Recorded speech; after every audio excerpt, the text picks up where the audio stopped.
안녕하세요. 요즘처럼 변화가 정말 빠른 시대에는 계속 배우고 또 때로는 비우고 다시 배우는 거 이게 정말 중요해진 것 같아요. 오늘은 그래서 정부가 발표한 제5차 평생교육 지능 기본계획 이걸 좀 보면서요. 앞으로 한 5년간 우리나라 평생학습 환경이 어떻게 달라질지 또 이게 당신의 삶에는 어떤 의미가 있을지 좀 깊이 파고 들어보겠습니다. 네, 안녕하세요. 사실 그동안 우리 교육 투자가 뭐랄까 좀 생애 초기에 너무 집중된 경향이 있었죠. 실제로 2022년 교육부 예산을 보면 평생교육 비중이 0.1%밖에 안 됐거든요. 아, 정말 적었죠. 그런데 이제는 뭐 전생애에 걸쳐 학습이 필요한 시대니까요. 이번 계획이 그런 시대적 요구에 발맞춘 꽤 중요한 변화들을 담고 있습니다. 당신에게 어떤 새로운 학습 기회가 열릴지 그걸 좀 중점적으로 짚어보겠습니다. 네. 그 계획 내용 보니까 가장 먼저 눈에 띄는 게 대학의 역할 변화 같더라고요.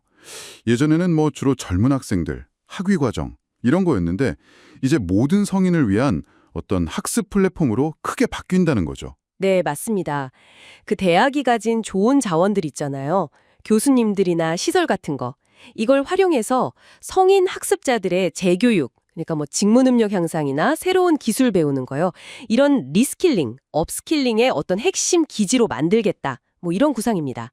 그럼 앞으로는 대학에서 좀 더 수준 높은 성인 교육을 더 쉽게 만날 수 있게 되는 거네요. 그렇죠. 훨씬 접근성이 좋아질 거예요. 예를 들면 어떤 게 있을까요?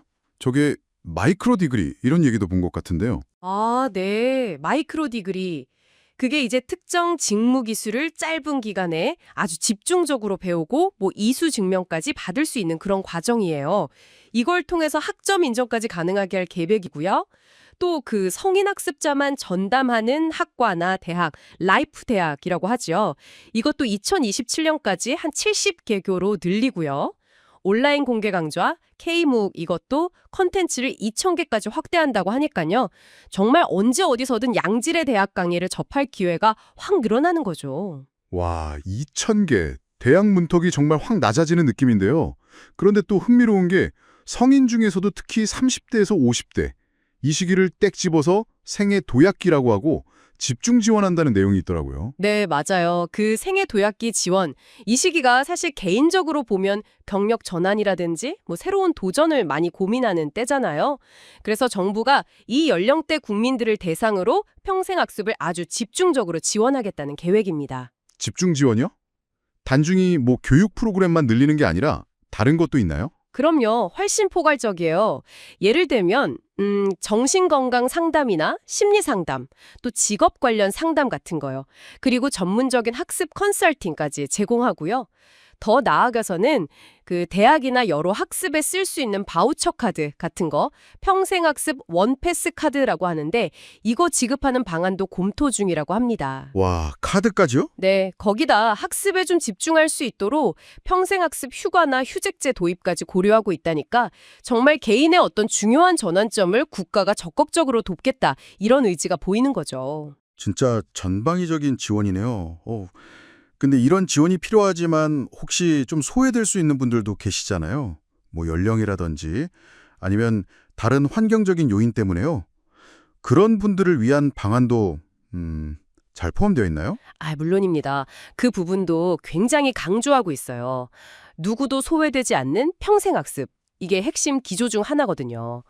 그래서 예를 들면 고령층 어르신들을 위해서는 대학 안에 액티브 시니어 트랙이라고 해서 맞춤형 과정을 새로 만들고요.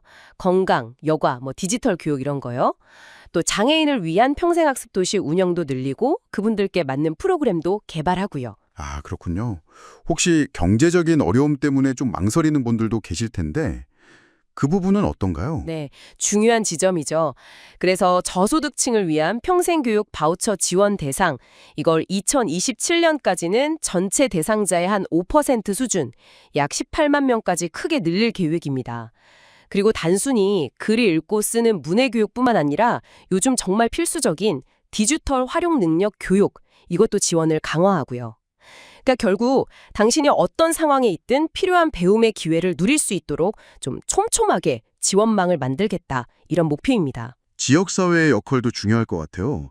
아무래도 집 가까운 곳에서 필요한 교육을 받을 수 있으면 훨씬 좋으니까요. 맞습니다. 그래서 각 지자체가 중심이 돼서요.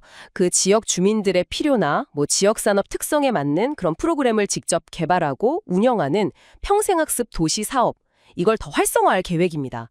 뭐랄까, 우리 동네 자체가 학습 공간이 되는 거죠. 동네가 학습 공간이 된다. 멋지네요. 마지막으로 이런 여러 계획들을 좀 더 효과적으로 만들기 위해서 기술을 활용한다는 이야기도 있던데요. 인공지능, AI 얘기도 나왔었죠. 네, 맞아요. 최신 기술을 좀 적극적으로 활용해서요. 개인 맞춤형 학습 지원 시스템을 만들겠다는 겁니다. AI가 개인의 어떤 학습 이력이나 관심사 이런 걸 분석해서 당신에게 가장 적합한 교육 과정을 추천해주고 또 학습 경로 설계에도 도움을 주는 식이죠. 이렇게 되면 학습이 좀 더 체계적이고 효율적으로 이루어질 수 있을 걸로 기대하고 있습니다. 오늘 이렇게 쭉 얘기를 나눠보니까요. 앞으로 5년간 우리나라 평생학습 분야에 정말 큰 변화가 있겠구나 싶습니다. 대학 문턱은 낮아지고 특히 3050 생애도약기는 국가가 집중 지원해주고 또 누구도 소외되지 않도록 포용성을 높이고 여기에 지역과 기술 기반까지 강화하는 거네요. 네, 그렇습니다.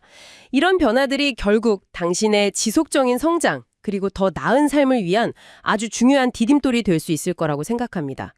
그래서 마지막으로 청취자분들께 당신께 질문을 하나 드리고 싶어요. 이런 다양한 정책적 지원을 넘어서서 정말 앞으로 다가올 미래를 대비하기 위해 지금 당신에게 가장 필요하다고 생각하는 그래서 꼭 배우거나 다시 배워야 할 지식이나 기술은 무엇이라고 생각하시나요? 각자의 자리에서 펼쳐나가실 당신의 학습 여정을 진심으로 응원합니다.